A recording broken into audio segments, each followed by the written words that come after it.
Well, friends, for those of you with keen ears and good memories, this is the Ecstasy of Gold, the theme song, as it were, to the good, the bad, and the ugly, which is a classic movie. It's also the intro song every time Metallica takes the stage. I picked it, though, for a very good reason. Because today's game against the Detroit Pistons, there was good, there was bad, and indeed, my friends, there was ugly.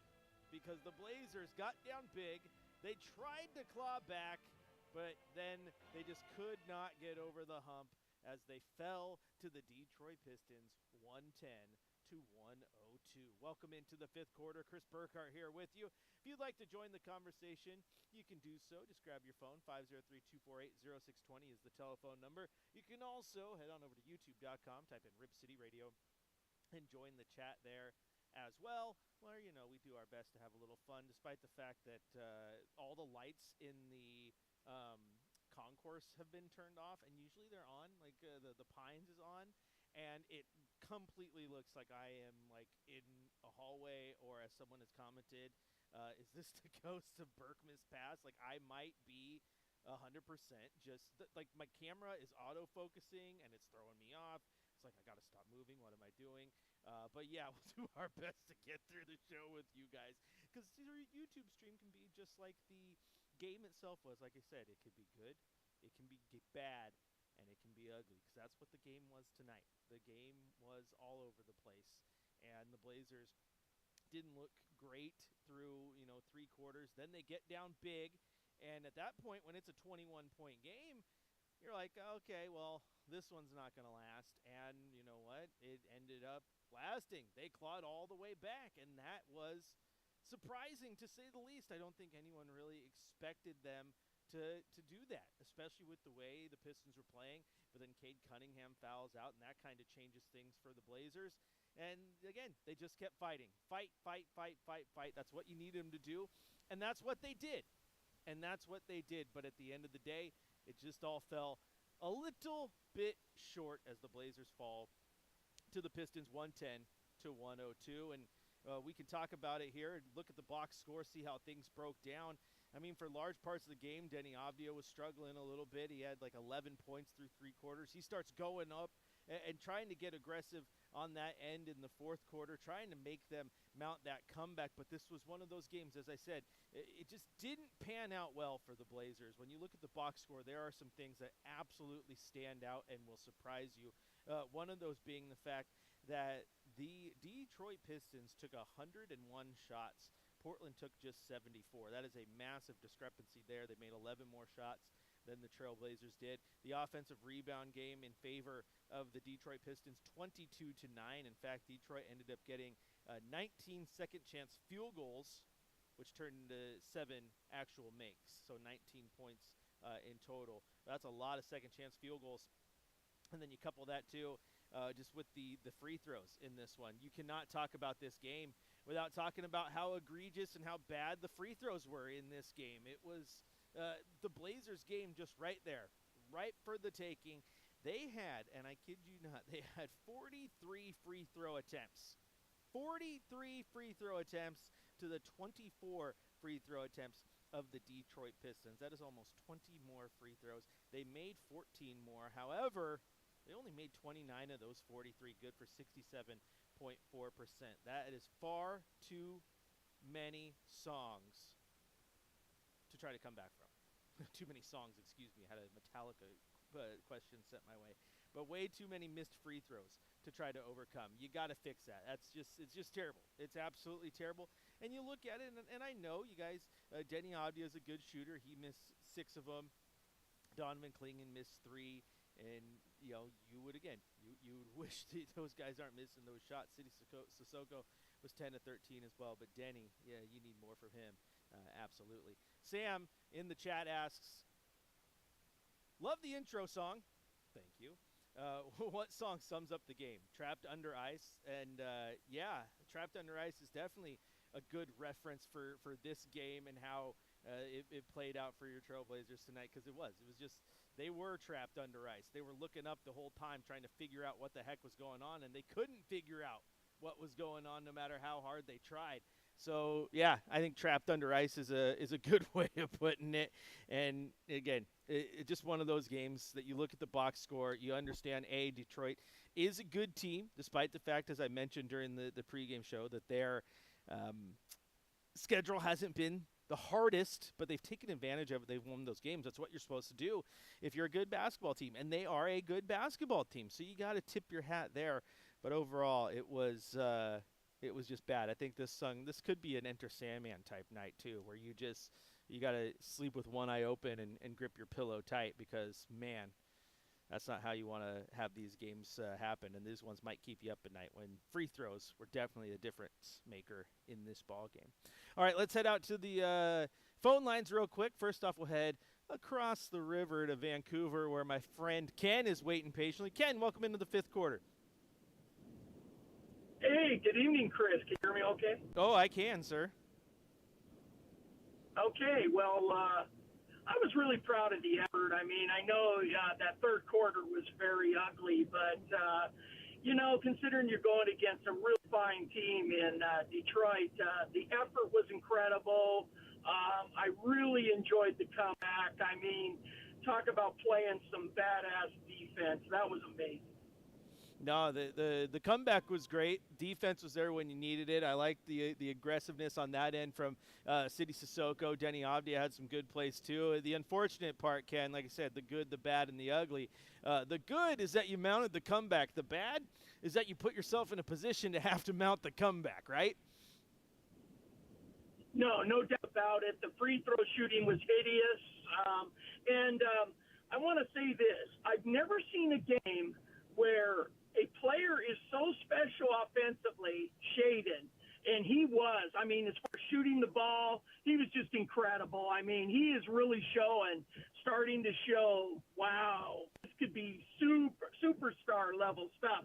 But his passing, oh my God, he had like 5 errant passes that were like, who are you passing that to? It was like to oblivion.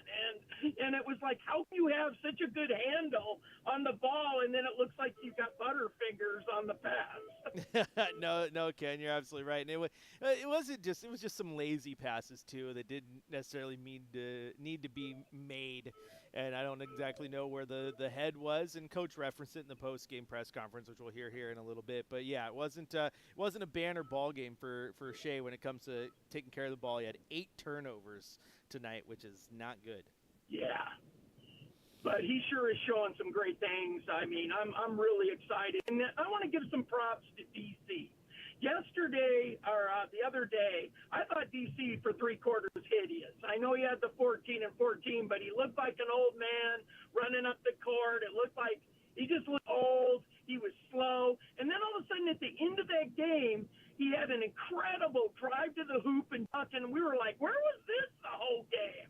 You know what I mean? It was just amazing. Well, he played that way all game this game, and I was so proud of him. He looked like the guy he can be. He was quick. He was fast. He was decisive. He was good on the rebounding end. He was defending excellent, going against a fantastic center in Duran. I mean, I was so proud of DC.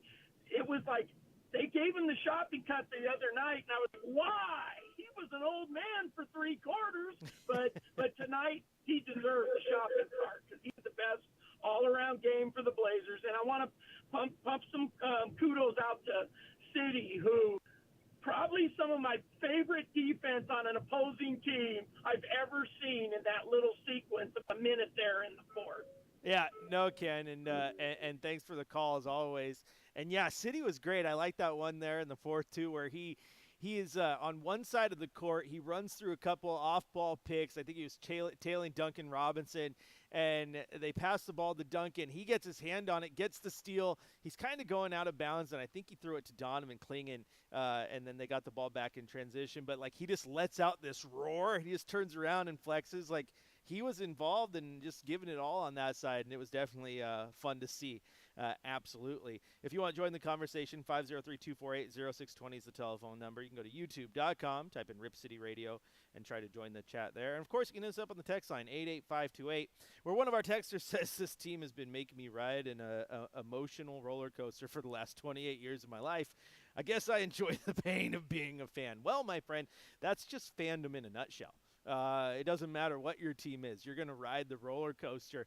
And think about that for a second, though, because you ever gone to Six Flags, or maybe you're in Las Vegas, you see the roller coaster at the New York, and you're like, oh, look at that, it looks so fun. It's got the loops and the big drop, and you're like, I'm going to ride it. And then you get in line, and the closer you get, the pit of your stomach starts to come up just a little bit more up in your throat, and you start to get a little nervous. And then you ride the roller coaster, and it's creeping up to that drop, and you're like, oh, gosh, what did I do? Why did I get on this ride? Why did I get on this ride? And you go down, and then like 45 seconds later, you're like, oh, my gosh, that was great. Let's do it again.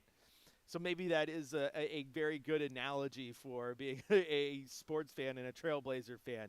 You ride the emotions of the roller coaster, but for some reason, you just keep coming back and hopping on. Speaking of the emotions of the roller coaster and being a Blazer fan, how cool was that today to see the 99-2000 team here in attendance? And they got introduced at halftime, and let me tell you what, they start going down the line. They're introducing all the players. And then they put Brian Grant on the screen, and Mark Mason starts with, he only played 3 years here, but his impact was immense. And there was just this swell of a roar from the crowd, and then you could see the emotion on Brian Grant's face. It meant a lot to hear that, man, the guy's impact on this team in such a short amount of time. And he's the Mount Rushmore of players who weren't stars, but will forever be legends with the teams they played on. Because Brian Grant, he's not Dame, he's not Clyde, he's not Maurice Lucas and Terry Porter, Bill Walton, some of the greatest players that came through. But boy, howdy, his impact on this team and the city and how much they love that man, it's unmatched. It's like Ed Davis, man. People love Ed Davis. Hard hat, lunch pail, go to work type guy. And Brian Grant, the Rasta Monster. Love Brian Grant. I remember playing the original NBA 2Ks. You can create your player just like you can in all sports games nowadays.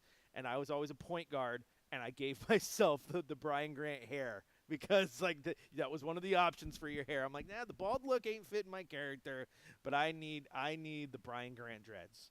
Brian Grant's an absolute legend in these parts. And again, it was really, really cool to see the outpouring of support when he was announced, as was when you saw the Damon Stoudemire as well. Big fan roar there. All right, let's head back out to the phones where Brian in Sherwood is waiting on the line. He was at the game tonight. Has a little comment about the old referees. What do you got, Brian? Hey there, guys. I was at the game, so I couldn't see it on TV or hear about the radio, but the two overturned calls that they got correct, but then they gave the imminent possession, it seemed wrong in both situations. The first one should have been a jump ball, I thought, and the second one should have been imminent possession because Klingon had it. I was curious to know how you guys saw that or how the conversation was about that. So it's a good question, and it goes back to, and I believe what Coach talked about this in postgame as well, because he was irritated at the second one because, at the end of that shot, Donovan Klingon came up with the rebound. Well, according to the explanation he got, is because the first one, Donovan Klingon hits the ball. They called a foul as the player was still in his shooting motion. So at that point in time, when the whistle was blown, Detroit had possession of the ball. In the second one, the whistle was blown on what was a foul call when the ball was in the air. So even though they overturned the call, it went to when the foul itself was actually called in play. And so since the foul was called when the ball was in the air and there was no determination of possession, then at that point, that's why they went with the jump ball on that second one. I don't know if Tiago necessarily agrees with the explanation he was given, but that was the explanation that he gave to us post game that the referees had conveyed to him. Okay, all right. I will buy that. I don't agree with it, but I'll let that go then, I guess. Hey, like I said, Brian, I don't think he agreed with it either. Absolutely. The annoying part is that second one, we want to talk about, hey, it's great they reviewed the play, they got the play right, but they missed both those calls. So let's point out the fact that the officials missed those calls, and that second one, by missing the call, Thiago makes the right play in challenging that call, but then it ends up helping Detroit, because you go to the jump ball, they win the jump ball, get a full reset of the shot clock, and it's just like it's just get the call right in the first place. Let's not do this. Exactly. We got penalized for their mistake. It seemed like yes. Yeah, that's what it felt like. So anyway, thanks for the call, Brian. And yeah, you don't have to agree with it, because I don't think a lot of people do. But that was the explanation. It just happens to go back to when the whistle was blown, and that's just kind of a weird explanation to me, because I'm like, the whistle was blown when the ball was in the air on that Denny call. Why wasn't the whistle blown when you saw the foul, when the ball was in his hand? When Denny didn't hit his hand, he hit the ball. Oh, because maybe you didn't see it as clearly as we thought. I get what they're laying down. All right, let's head out to Samuel's dad. I know who this is. It must be Michael. Welcome into the fifth quarter. How we doing, bud? I'm doing great. It was an exciting game. This is the first time I'm actually calling in. You know what? I'm gonna next time I see your wife and kids, I'm gonna tell them they can't leave Dad home alone anymore. He goes off the rails. Yeah, I know. They leave me, and then I go to the Blazer game. Lucky me. I know. I didn't get my phone out in time. Hey, I didn't get my phone out in time, but I saw you up on that jumbotron. We had the evidence of you being here. Yeah, I caught a glimpse of myself as well. That was a classic. So I wanted to ask you a technical question about that the missed call, that foul that they called on Denny during that three-pointer. Yep. And I think was that Tobias Harris who was the shooter? I can't even recall at that point, but yeah, let's say it was. But I think it was Harris. After he shot the ball, he kicked his leg out. Mm-hmm. And I know that's an offensive foul, but it only counts if the offensive player hits the other player and then they'll call it? Or should they call that as a foul if they just do that kicking motion? Because that seems to me like a deliberate kick out after he released the ball. And I think that should be called as an offensive foul. Yeah, I think it just goes into that, like, it's if you're not making contact with the player, then there was no foul to begin with. I mean, so the fouls are always called on contact, not the action. I mean, I can take a swing at a guy and I didn't make contact. They're not going to call foul on me. Now they might, call some technicals on me, but you get what I'm saying, right? Like, if I swipe at the ball, let's put it that way. If I'm playing defense and I swipe at the ball, well, that could be a foul if I hit the guy, but if I don't touch him, that swipe is not a foul. True. So that's where that kick comes into play, because if he would have made contact, then yeah, that's not part of the natural shooting motion. That leg is out there. It's dangerous. That's an offensive foul. But the act of kicking out in the air when no one's there isn't going to get called. All right, got it. Thanks for that clarification. Yep, you got it. See, that's why I'm around. I know a lot about a little. You just asked the right question, okay? Yeah, well, I thought the officiating, they had way too many blown calls today. Yeah, I mean, I feel like that's the story of basketball in the NBA anymore, where everyone's hating on the officials, and yeah, I don't know the answer, man. The calls are egregious. It's like I said to Brian a second ago when he called in. It's like, yeah, both those calls he reviewed and they got him wrong. Like, we need to do a better job of getting them right within the moment. And like the ones that are bang bang, I can totally understand. But like the Donovan Clingan one was wild. Like, it was clear he touched the ball, and then he's like a foot away from him and doesn't make contact. And in the last home game against the Kings too, Brian or Michael, the one on Jeremy Grant late in the game. I think it was on DeRozan. He's like a foot and a half from him, doesn't even make contact whatsoever, and they call a foul on him. Like those ones should be unacceptable. That's just such bad officiating. Right, the ref was right there in front of that play tonight, and he totally blew it. So, does the NBA do reviews of all these officiating to see the accuracy of their whistles, just to make sure that they aren't calling the wrong plays? I don't know. I don't know what the protocol is for grading officials. I know they get graded. I mean, that's how they go through and pick playoff official crews and all that stuff. But yeah, I don't know. All I know is that, man, that's some of those calls they're a little rough, my friend. And thank you for the call as always. I'm gonna have to send you an email. I had a good conversation with him during the game because I ran into him in the concourse about needing to get back to New York because I need to take my wife there. He was trying to give me some of the spots to hit up. Yeah. Well, between him and Travis, I got built-in like travel agents here. I'm gonna have them write me a plan for when I can afford to get to New York again, because it's an expensive trip. Also, we have a comment here. I want to read it in the text line here because it's one of those things. It's not. I feel bad, but it's also a good one. And by the end, he says, "This is one of our texters says I broke up with my girlfriend, who was the love of my life 8 days ago. Very unfortunate. I hate to hear that. But the game tonight was the first time in 8 days that they hadn't felt it, hadn't felt the pain of breaking up. Thank you, Blazers." And the only reason I read that, first off, thanks for laying your soul on the line on the text line. And breaking up is never fun. But it's one of those things that goes back to what I commented on the fifth quarter a couple days ago about how Blazer games and concerts, all these things that bring all these different people together, different religions and backgrounds and ethnicities and ages.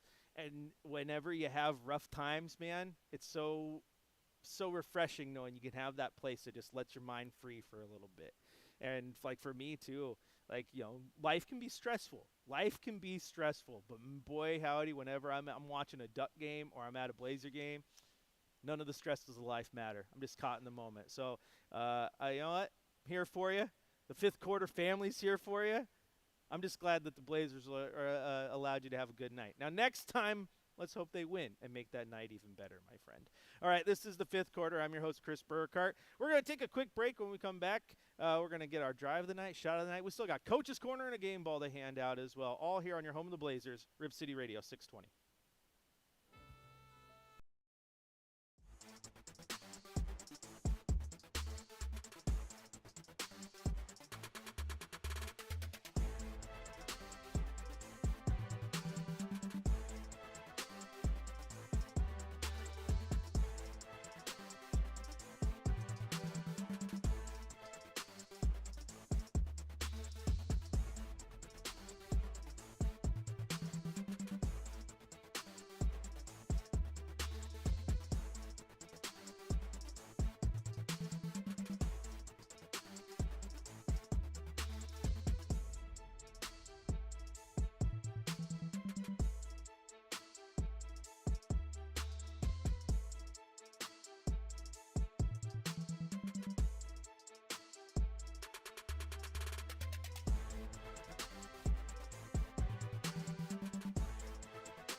I have 3 fouls. I'm mad right now. So we'll get a timeout with 10:17 to go in the half.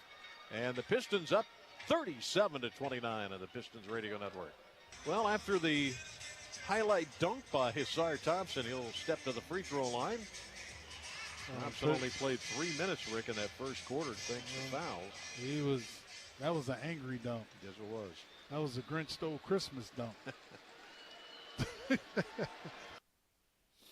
Oh, Michael Shacker out here for the laughs. He just really wanted to get a Grinch Stole Christmas reference in there. That was the Pistons radio crew. I think in Portland, though, only Lamar Hurd is allowed to make the Grinch Stole Christmas jokes on air.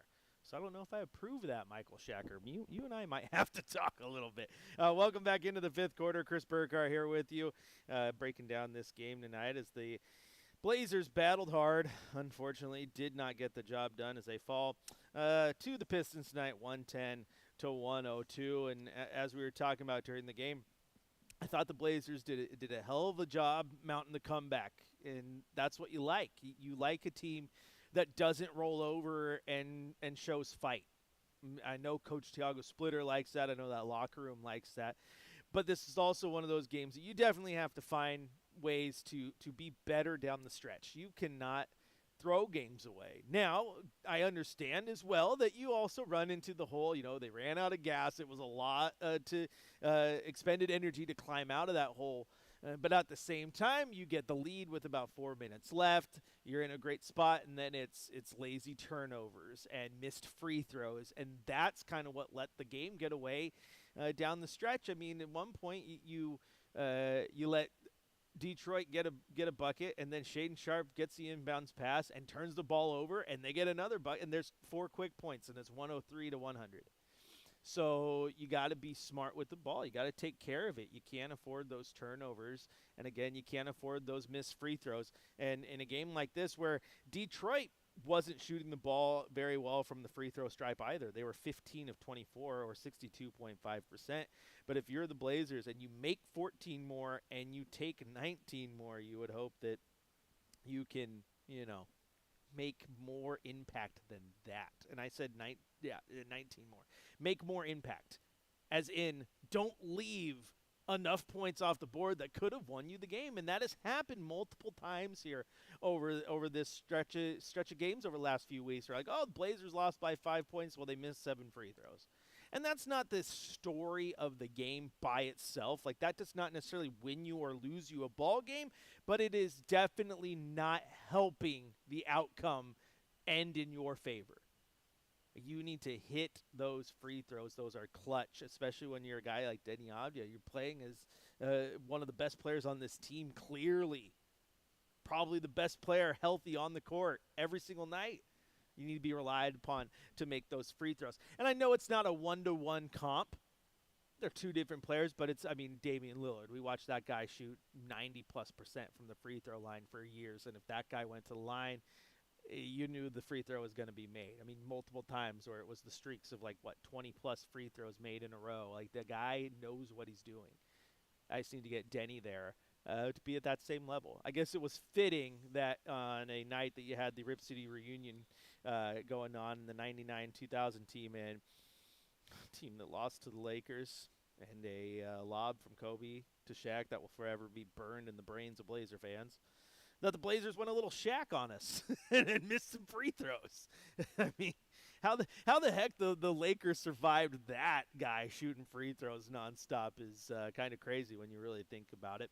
But before we get back to the phone lines and back into the game, I do want to go back to the Rip City reunion again because it was just really cool. It was really cool to see some of those guys here, see Coach Dunleavy, see Damon Stoudemire, Brian Grant. Like I said, the ovation that the fans gave him, I think you could tell it meant a lot to him about how much he means to this city, which is incredible.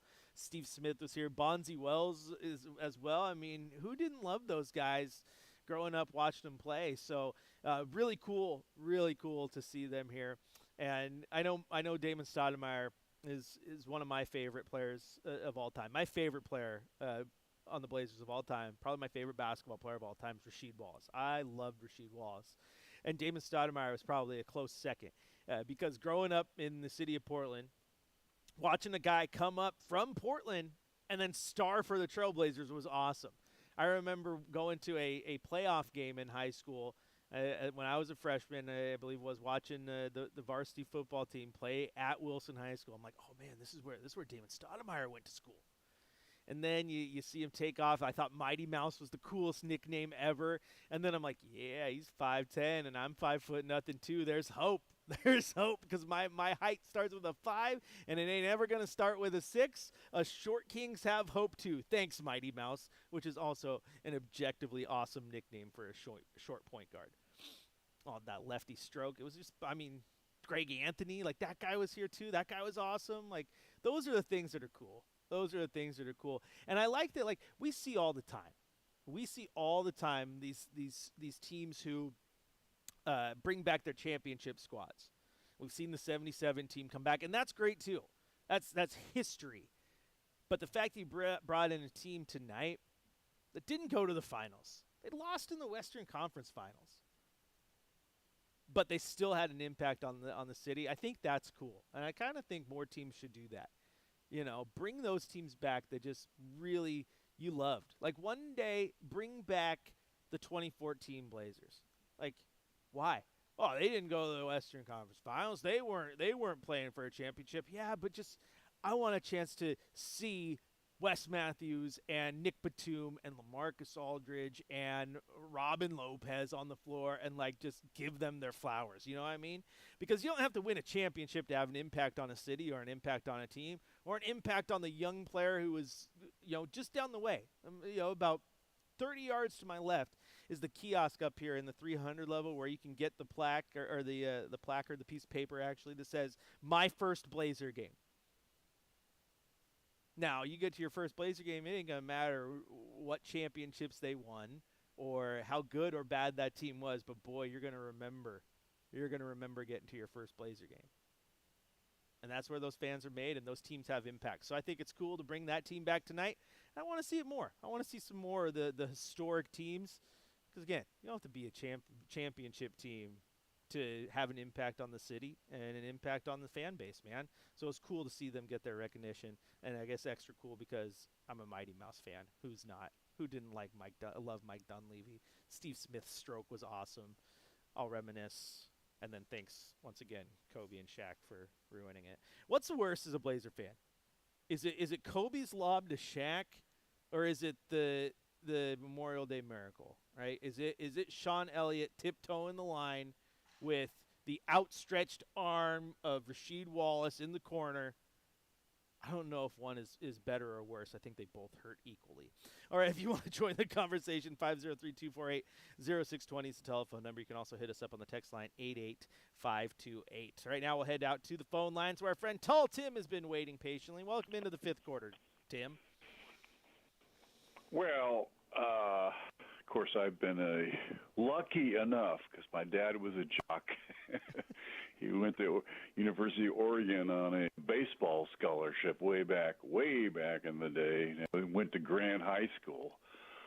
So I was, he took me to the Blazer game year one. So I'm like cemented in. So every Blazer era is a great era for me. So it's hard for me to pick and choose. But just as a odd circumstance, I went to high school with Damon Stoudemire's dad at Washington.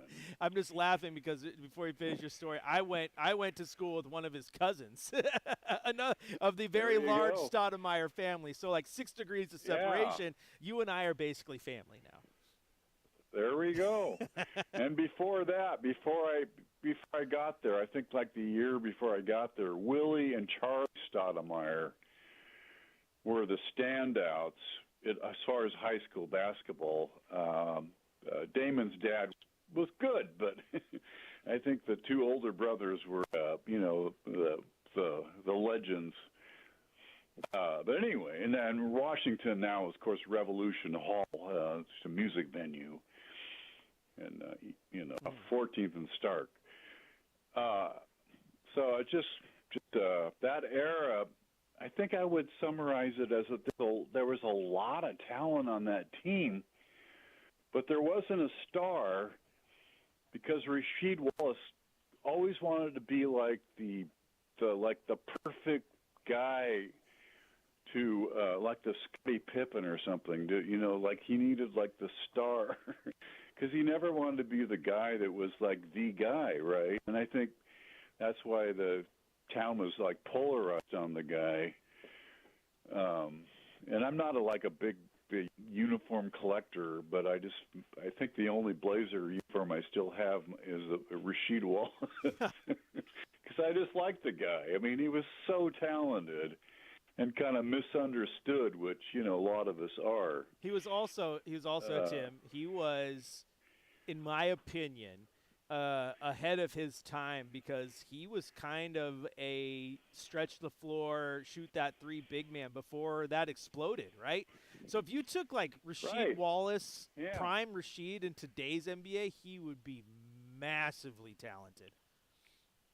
I know. I mean, it's like, I mean, I don't know if you feel like it, but I've always felt like I've been a little bit ahead of my time, which, you got to temper your ego, of course. But it's just, a lot of people are just kind of out of touch with the current trend, which obviously moves like slugs in the mud. So, look at Cliff Robinson. He was before that or after that? I'm losing track of where Cliff into that era. But he's the same thing. Just think what Cliff Robinson would do in today's era, where he shoots so well and was so versatile, and could really do just so much stuff. Yeah, he was. I guess he was in the Drexler era, so that he was right before those 99s. His last year was 97, but no, he was stretching the floor and doing all those things too. So, yeah, it's interesting how the game changes. But again, then you start going down the rabbit hole a little bit. And okay, I named all these guys who have impacts and guys you love, and Uncle Cliff's one of them. And again, it's like you don't have to win championships and all that to have impacts on teams. I mean, those teams you were on made it to the finals, but still, again, it's cool when you talk about the connection that some of these players have. Well, you take for granted, we made the playoffs. Okay, big deal, but over that long of a period, this team for a small market, they really put together some really good teams that could compete and, making the playoffs consistently. They didn't really have any, huge down years until, we got into this kind of current era. We never had a rebuild that I can think of. It was always like, find other people, make trades or whatever. And, of course, you're never going to have, let's face it, if you don't have a superstar or two, there's very few teams that have won championships on just a pretty good team. So yeah, that's kind of the way the NBA works. Yeah, and people know, Tim. I mean, from 1983 to 2003, 21 years, 21 seasons straight making it to the playoffs. When you talk about not a lot of rebuilds, it was finding the next team and getting the next team ready to go, filling your holes, and just always being competitive, man. Yeah, it was amazing. All right, now let's get to today's game, because I think today's game was a really interesting game. I would say this is the first home game, even though we played Sacramento home, that after this long stretch of playing on the road, being like completely battered and guys are beat up and whatever, this was like the first road game. And the first home game back from a long road game is really tough to just get going, because you're sleeping in your bed, you're hanging out with your family or whatever. And you're like, oh, we got a game. Jesus. Sorry. But it's Christmas, so it's okay. So it's hard to get going. And against Detroit, would you say they're the best team or the second best team? They are. They're the best. They're the best team in the East. They're the best team in the East record-wise. Yeah. So you had to get up and play a real good team tonight. And so we just got off to such a rough start. that making the comeback that we did, I would say, man, that is a sign of a team that just like saying, okay, we're in the game. What are our options? We're going to go down there and we're going to try to, get back in this game. They're not a team this year. I think that's their strong suit, because they just stay in the game. They find a way to stay in the game, and this was a tough one. No, they do. Now, they do. Losing Cade obviously gave us an edge there. I think with Cade in the game, we wouldn't have come back. I don't think as easily because that guy's so steady with his production. No, he but is. It gave us an edge, and we took advantage of it, and we got in there. We got to within 2 points. You did, Tim. And again, that's why I got to give them their props for the comeback, Tim. And I appreciate the call, but I got to give them their props, like you're talking about. They stayed in the game, and at that point, and they didn't roll over. And I think that's huge for any team, because we have seen teams, not just the Blazers, a lot of teams roll over. 20 points, we're done. There's no point in even trying, and they did not do that. And especially on a team like this where they just don't have a lot of those offensive weapons, where I always look at going, oh, great, how are they going to make a comeback when they don't have guys who can score? Respectfully, like we talk about, this team and what they're missing. I mean, they're getting big minutes out of two-way guys still, and guys who aren't great shooters who are sitting in the corner getting the ball passed to them to make those shots. Those things are hard to overcome, and they were able to do that tonight against a good Detroit team. Yes, they got down big, but they clawed back. Like I said, the claw back is good. I described this game as the good, the bad, and the ugly. The good, they clawed back. That's exactly what you wanted them to do. The bad, they got down big. That's not what you want, to get down 21 on your home court and to play sloppy. I think they were like 0 of their first 7 shots from beyond the arc, ended the first quarter, something like 1 for 11, 1 for 10. At the end of the first half, you're talking going just from beyond the arc at the end of the first half. They were 4 of 13. They ended the game terribly. They were 7 of 32. 7 of 32. And I lied. The 4 of 13 was the second half. They were 3 of 19 in the first half. They ended the game shooting 21% from beyond the arc. Not good. Not good. Yeah, they shot 21% from beyond the arc. They missed almost as many free throws as Detroit made. They missed 14 free throws in this game, and somehow they clawed back into it. That's good. The good, the bad, and again, the ugly. The three-point shooting, the free throws, the turnovers that you talked about. Those things you got to hope that they can fix. Absolutely.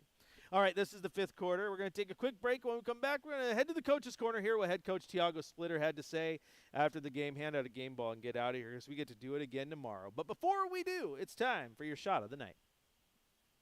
Live from the Coors Light Studios, Coors Light, mountain cold refreshment. Choose chill. Time for the 5th quarter shot of the night on your home of the Portland Trailblazers. 620 Rip City Radio. Blazers trail by 2. They've never led. 4:20 to play, 4th quarter. 99-97 Detroit. Obvious got it. Turns the corner, slides it to Kamara. Wide open 3 for the lead. Buries it! The Blazers have stormed all the way back, and they lead at 100-99 for their first lead of the game.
Choose chill.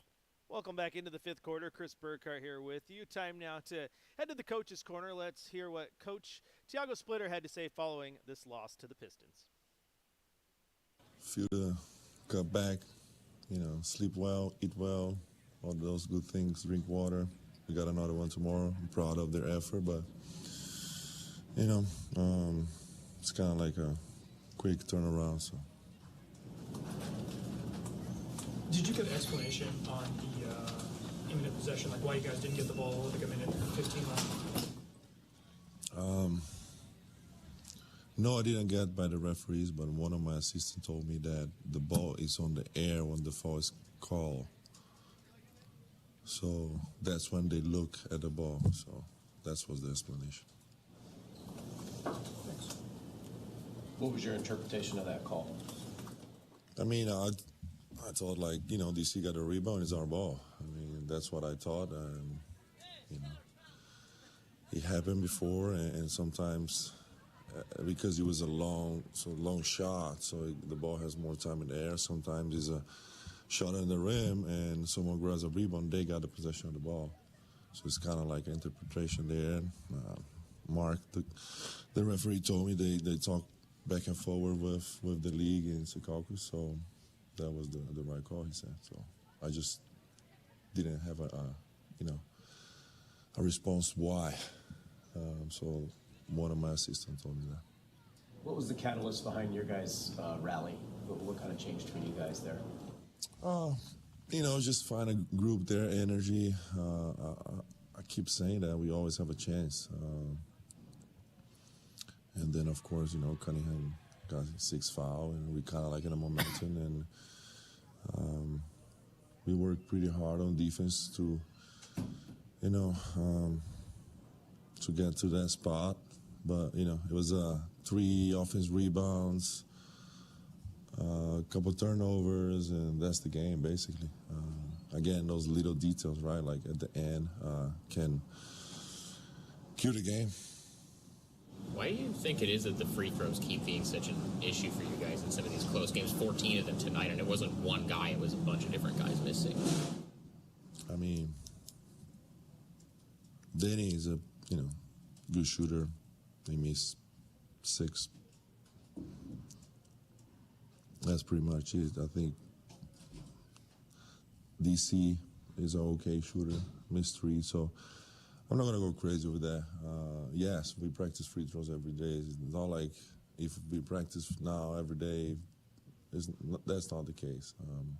We just know that some nights we're not going to make free throws. We got to, keep playing, better defense, and just figure it out.